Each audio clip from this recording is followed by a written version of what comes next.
The different moods of cell signalling. ठीक, मतलब अपने को देखना है कि जो डिफरेंट मूड्स है ना, मतलब यहाँ पे कितने टाइप से जो अपना स्ट्रक्चर है ना, संरचना है, जो इम्पल्सेस है जो वो ट्रांसफर करता है। जैसे अगर अपन देखें different mood of cell to cell signalling, मतलब एक सेल से दूसरे सेल में सिग्नल्स जो है किस प्रकार से जाते हैं अपने को उसके बारे में देखना है। जैसे कि अगर अपन, जो कि बेसिकली 6 टाइप के देखने मिलते हैं। एक तो हो गया क्या, एंडोक्राइन। ठीक, दूसरा paracrine, autocrine, synaptic, न्यूरोक्राइन and contact dependent. जिसमें से आपने जनरली नाम सुना होगा सैनेप्टिक, जिसको अपन साइनेप्स भी बोलते हैं कि साइनेप्स में इम्पल्सेस किस तरीके से ट्रांसमिट होते हैं।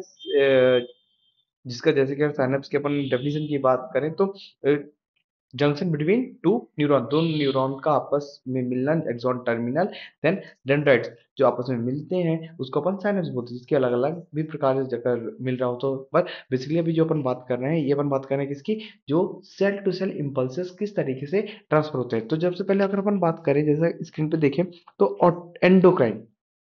एंडोक्राइन में क्या होता है कि एंडोक्राइन में बनी बात है डिफरेंट टाइप्स ऑफ हार्मोन्स होते हैं। अब ये हार्मोन्स अगर निकले तो बनी बात है उसी पे जाकर एक्ट करेंगे। जैसे कि अगर अपन बात करें कि जो हार्मोन्स है, ठीक, अब हार्मोन में अपन देखें तो एस्ट्रोजन हो गया, प्रोजेस्टेरोन हो गया, देन एफएसएच, एलएच, ये बॉडी में बराबर रिक्वायरमेंट पे वर्क करते हैं। पर जो हमारा हार्मोन्स एस्ट्रोजन है, जैसे फीमेल्स की अगर अपन बात करें, ठीक, तो फीमेल्स में जो फॉलिकुलर स्टिमुलेटिंग हार्मोन, या मेल्स में बात करें फॉलिकुलर स्टिमुलेटिंग हार्मोन, जो फॉलिकल्स को डेवलप करने के लिए रिस्पॉन्सिबल है। अब यहाँ पे मेल के अगर फॉलिकल्स की बात करें तो क्या हो गया, स्पर्मेटोजेनेसिस की प्रोसेस, और फीमेल्स में अपन oogenesis की प्रोसेस, जहाँ पे ओवम बन रहा है और स्पर्म बन रहा है। तो यहाँ पे जो हार्मोन रिलीज हुए हैं कहाँ से, पिट्यूटरी ग्लैंड से, है ना, जिसको अपन एफएसएच बोल रहे हैं, फॉलिकुलर स्टिमुलेटिंग हार्मोन। तो ये एक्ट कहाँ कर रहा है, एक तो टेस्टिस पे कर रहा है और दूसरा कहाँ कर रहा है, अपने ओवरी पे कर रहा है। मेल के केस में टेस्टिस पे और फीमेल के केस पे ओवरी पे। ठीक, तो ये एक पर्टिकुलर साइड पे कर रहा है। ऐसे बॉडी में डिफरेंट बहुत सारे हार्मोन्स है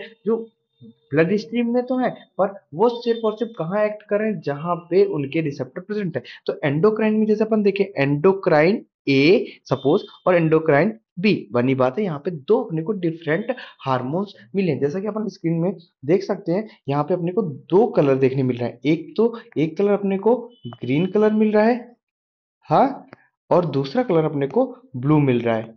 दूसरा कलर कौन सा, अपने को ब्लू कलर का देखने मिल रहा है। अब यहाँ पे अपन ने बोला कि endocrine A and endocrine B, यहाँ पे दोनों किस पे प्रेजेंट है, अपने ब्लड स्ट्रीम में प्रेजेंट है। किस पे प्रेजेंट है, दो दो डिफरेंट हार्मोन है वो किस पे प्रेजेंट है, अपने एंडोक्राइन में, सॉरी, ब्लड वेसल्स में प्रेजेंट है। अब यहाँ पे क्या हो रहा है कि जो अपना पहला हार्मोन है ना, अब उसका रिसेप्टर टारगेट ए सेल के पास है, उसका रिसेप्टर टारगेट ए सेल के पास है, और दूसरे का रिसेप्टर टारगेट बी सेल के पास है ना। जो ए वाला है उसका जो टारगेट है वो दूसरे सेल है, जिसका टारगेट है वो दूसरा सेल है, जिसको अपन ने रिसेप्टर एक्स कहा, ब्लू वाले में अपन रिसेप्टर वाई कहा, और इसके लिए अपन ने रिसेप्टर एक्स यूज किया। ठीक, तो अब ये रिसेप्टर कहाँ प्रेजेंट है, बनी बात है ये रिसेप्टर अपने ब्लड स्ट्रीम में, ये सॉरी अनदर सेल में प्रेजेंट है। अब सपोज करें अगर कि जो एक जो अपना ए सेल ने जो एंडोक्राइन हार्मोन रिलीज किया वो ब्लड स्ट्रीम में आया, और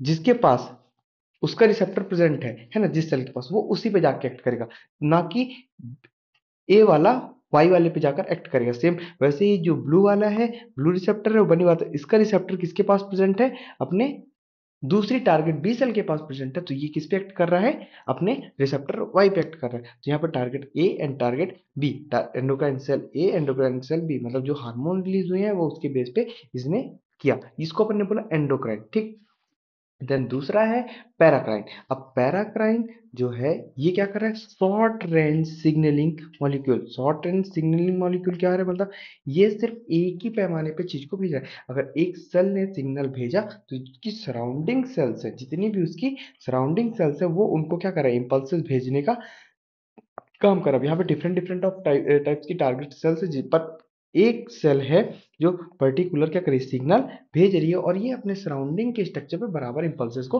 भेजने का काम कर रही है। देन यहाँ पे अगर अपन तीसरे चीज की बात करें तो तीसरा क्या है, ऑटोक्राइन। नाम में ही रखा हुआ है ऑटोक्राइन, मतलब ये खुद पे वर्क कर रहा है, खुद सेल्फ पे ही एक्ट कर रहा है। तो अपन देखिए हार्मोन और ग्रोथ फैक्टर, तो जो सेल्स है वो अपने पॉलीफिरेशन के लिए क्या करती है, इंपल्सेस को जनरेट करती है और इंपल्सेस जनरेट करके मेम्ब्रेन पे देती है और उस पे क्या करती है, एक्ट करने का काम करती है, मेम्ब्रेन रिसेप्टर पे देती है और पॉलीफ्लेट करने के लिए रिस्पॉन्सिबल है, जिससे सेल क्या होगा, पॉलीफ्लेट होगी और सेल में ग्रोथ होने के लिए रिस्पॉन्सिबल है। देन जैसा कि अपन ने बात किया था साइनेप्टिक साइनेप्स को बनने का, तो यहाँ पे क्या हो गया अपना ये किसका स्ट्रक्चर हो गया, न्यूरॉन का स्ट्रक्चर हो गया, जो कि ये किसके लिए रिस्पॉन्सिबल, न्यूरो ट्रांसमीटर। तो ये क्या होगी, अपनी सेल्स होगी, अब सेल्स कुछ भी हो सकती है, मस्कुलर हो गई है ना। तो जैसे कि यहाँ पे न्यूरो है ना, जैसा बहुत सारे न्यूरो है अपना, एस्टाइलकोलिन हो गया, देन गामा एमिनोब्यूट्रिक एसिड हो गया, जैसे बहुत सारे न्यूरो हैं जो कि क्या करते हैं, कुछ एक्साइटेटरी हैं, कुछ इनहिबिटरी हैं जो कि इनहिबिशन का भी काम करते हैं और एक्साइटेशन के लिए भी रिस्पॉन्सिबल है। तो यहाँ पे क्या हो रहा है, इन जो अपने न्यूरोट्रांसमीटर हैं वो इंपल्सेस को ट्रांसफर करने के लिए रिस्पॉन्सिबल है, किसके थ्रू, एक यहाँ पे जंक्शन फॉर्म हो रहा है, एक टारगेट सेल हो गया और एक न्यूरॉन के थ्रू उनका बाइंडेशन हो रहा है।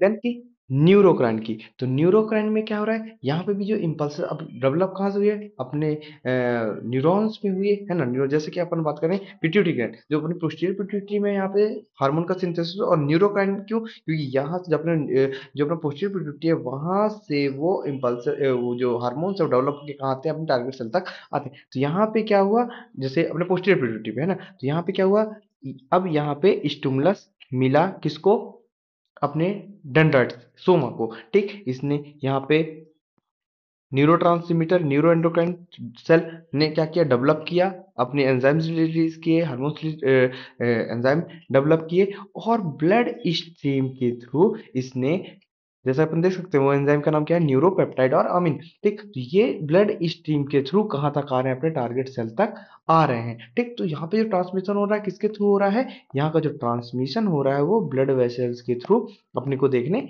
मिल रहा है, क्यों, जो ट्रांसमिशन हुआ अपने एक न्यूरॉन से एक पर्टिकुलर टारगेट सेल तक। देन यहाँ पे फिर जो तीसरा आता है कॉन्टेक्ट डिपेंडेंट, ठीक। कॉन्टेक्ट डिपेंडेंट में जो अपना सेल है, तो ये क्या हो गई, सिग्नलिंग सेल, मतलब जो सिग्नल प्रोड्यूस कर रही है, और ये क्या कौन सेल होगी, अपनी टारगेट सेल, जो कि रिस्पॉन्सिबल है किसके लिए, पर्टिकुलर उस पार्ट में सिग्नल भेजने के लिए, ठीक। तो सिग्नलिंग सेल ने क्या किया, इंपल्सेस को जनरेट, सिग्नलिंग सेल ने क्या किया, इंपल्सेस को जनरेट किया, है ना, इसने इंपल्सेस को जनरेट किया, है ना, और यहां से इंपल्सेस भेजा और कहाँ आ गई इंपल्सेस, अपने टारगेट सेल तक, अपने टारगेट सेल तक ये इंपल्सेस आ गए। तो यहाँ पे टोटल अपन ने कितने देखे, टोटल अपन ने जो इंपल्सेस को देखा, ये कितने अपने को देखे, 6 देखने को मिल रहे हैं। एक तो हो गया क्या, एंडोक्राइन, दूसरा पैराक्राइन, तीसरा ऑटोक्राइन, साइनेप्टिक, न्यूरोक्राइन और कॉन्टेक्ट डिपेंडेंट, ठीक। तो यहाँ पे जो impulses signal to signal, signal से दूसरे सिग्नल में किस तरीके से इम्पल्सेस को ट्रांसफर करते हैं।